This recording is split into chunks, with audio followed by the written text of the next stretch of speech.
All right, David. So let's hop into it. This fight, I would say there's a lot of energy around this fight. I know the people that are on our channel are very excited about this fight, and there seems to be a lot of bad blood between you and Caleb Plant. Where does that bad blood emanate from? Where's the origin of that bad blood? It's just the origin of that bad blood is just him being a champion at the same time I'm being a champion, and potentially matchups. One thing leads to another. He says something about me, I say something about him, and it just goes back and forth like that. The only way I could really explain it is just like that kid in class that you don't like, and you're gonna fight one day. That's just Yeah. basically what it is.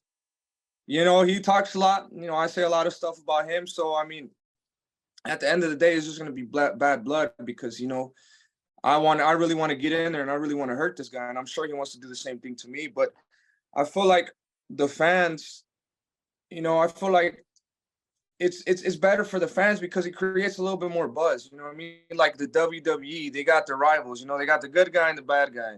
And as you can see, Absolutely. as the UFC too, a lot of the trash talk, a lot of people don't like it, but a lot of people love it. It makes the fight more intense. Because with everything I say I'm gonna do, I really mean it, and I really want to do it. So I mean, it just, this is just how boxing is. There's guys that don't like each other and they fight it out. This is pay-per-view worthy. People love to see this type of stuff. People like to see this type of drama. So I'm just happy I finally got my chance in pay-per-view, and I got a huge fight. The fans look like they're very excited for this fight. The tickets are almost sold out. So, I mean, I feel like we're doing a perfect job. And, I can't wait. We got one more month left. So, I'm very excited. Yeah, no, you guys are doing an excellent job at promoting this fight. Now, when I think about Caleb Plant, very slick fighter, uses a lot of movement, uses a lot of angles. I know that you said in the past that you're going to get him out of there in 6 rounds. Without revealing too much about your game plan, how do you deal with a fighter like Caleb Plant? Well, I mean, the thing about me is you got to understand that I've hurt every fighter I've been in there that's been in the ring with me. I've only had 2-3 fights that I haven't won by knockout or TKO. So I mean, I know exactly what it takes, especially now that I'm getting stronger. But of course, the game plan is not no secret. We're gonna have to cut the ring off, body shots, combinations, pushes, and bunches. We're gonna keep doing what we're doing. And I feel like right now the perfect time to have this fight happen. I feel like I'm at 100% with myself, mentally, physically, and emotionally. I'm working extremely hard. I'm close to weight already. The weight was not no issue for this fight. So, and I'm very excited, man. I feel like this is definitely my opportunity to show the people and the boxing fans around the world that I am the best super middleweight in the world. And I'm just very excited, man. Like I said, I've been calling for an opportunity like this, and I finally got it. And I'm definitely gonna make the most of my opportunity. Yeah, I want to transition into that, right? Because you're getting an opportunity to get one of the named guys at 168 pounds. Now we know Charlo's had your name in his mouth. Canelo seems to not be interested. Can you speak a little bit to the frustration of not being able to get these guys in the ring, specifically with Charlo actually calling you out and then kind of reneging on that, and then Canelo not having, let's call it, the willingness to get into the ring with you as well? So to be honest with that, it is a little frustrating, but at the end of the day, I it feels good that they know that I'm something that can't be messed with, and I'm something that shouldn't be taken lightly. So that that gives me more confidence in myself. Because if I was an easy fighter, I was an easy fighter, get out of here. People would already took the fight with me. And because if they beat me, it's a big name. But people know, those fighters know that I come 100% prepared every single time. I'm a big fighter. I'm a strong fighter. I'm a fast fighter. So I have a lot of I have a lot of weapons in my arsenal that makes it hard for them to deal with. And the reason that they haven't taken a fight with me is because they're not 100% sure of what they could do and if they could beat me. The reason I call for these fights because I know in my heart 100% I could beat all these guys. It's not going to be easy, but this is what we're here for. I didn't want no easy fights. I want to be challenged. I Right. want to challenge myself, but I will overcome any challenge. And I can't really say too much more about how they feel. I could tell you about how I feel. I feel ready. I'm ready to fight whoever it is, and I truly want to be the best of my generation. And if that means beating all these guys, and you know, I'm going to make sure I come 100% ready every time I get in the ring with these guys. And, you know, this is exactly the approach we took with Caleb. You know, a lot of people always say that a lot of people have always doubted me, you know, my whole life, you know, since I was 13 years old. And even when I turned pro, nobody thought I was going to be world champion. And now the same thing is going on. Everybody says that I'm going to be outboxed, you know, that Caleb Plant is too slick for me. Caleb Plant is too smart. It's fine. You know, I can't wait to see the look on their faces after I shut everybody's mouths up. So yeah, we were talking about, you were talking about Caleb Plant and the fact that a lot of people feel like he could possibly outbox you. And you mentioned punches and bunches. You have 26 wins, 23 KOs. So, you know, a lot of people have not been able to stand up under the pressure of what you do. I feel like Caleb Plant will also have trouble with that. Do you think that the punches and bunches, the power, the relentlessness, do you think that's going to pose a serious challenge for Caleb Plant?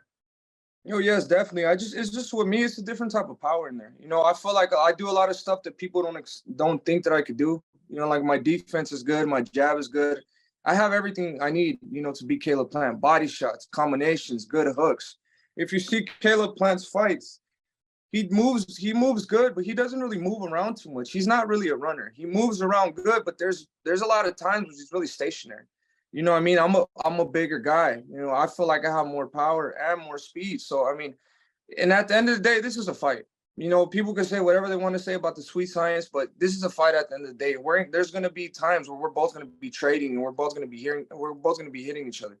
He's going to be a stationary target for me. So, you know, I'm doing everything on my part to be ready. As soon as he gets stationary, you know, I know it's my time to let off. So I know he's not going to be able to take my punches too much because, you know, I'm a very hard hitter and I know exactly what I could do.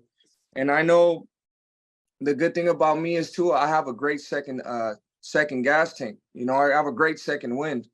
And if you see Caleb's fights, towards the end of his fights, he fades away. But towards the end of my fights, the second half of my fight, I get a second win. So there's a lot of stuff that we know we could do. There's a good game plan that we have in store for Caleb Plant. And I'm just happy, man. Like I said, the work has been done. I know I've been training my ass off, and I know what's in front of me. I know what's at stake, and I know how to push to get what I want. And I'm gonna go in there and I'm gonna get a victory. Yeah. So there's no secret that, you know, I picked you to win this fight.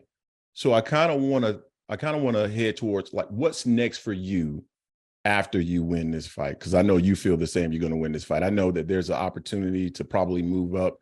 Beterbiev, in my opinion, against Yarde didn't necessarily look good. I felt he looked beatable. Somebody like you that's going to move up, punches and bunches, the ability to put pressure on him as well, could have some success against him. Is that an opportunity that you would be interested in?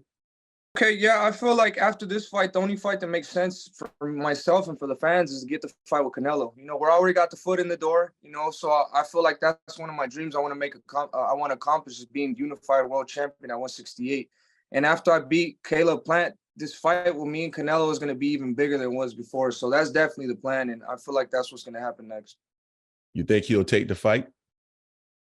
I think he's gonna have too much pressure on him. You know, I mean, after I do what I say I'm gonna do and knock Caleb Plant out, I feel like he's gonna have too much pressure. You know, all the people are gonna want to see the fight. I mean, and not only is he the champion, but I'm the mandatory, and he has to give the people what they want to see. You know what I mean? And that's just it. Okay. So just to wrap it up, I'm going to throw a name out there. You just tell me the first thing that comes to your mind after you hear that name. Okay. Okay. Jermall Charlo. He's a duck. Caleb Plant. He's a sissy. Canelo Alvarez. Great champion. Arthur Beterbiev. Strong champion.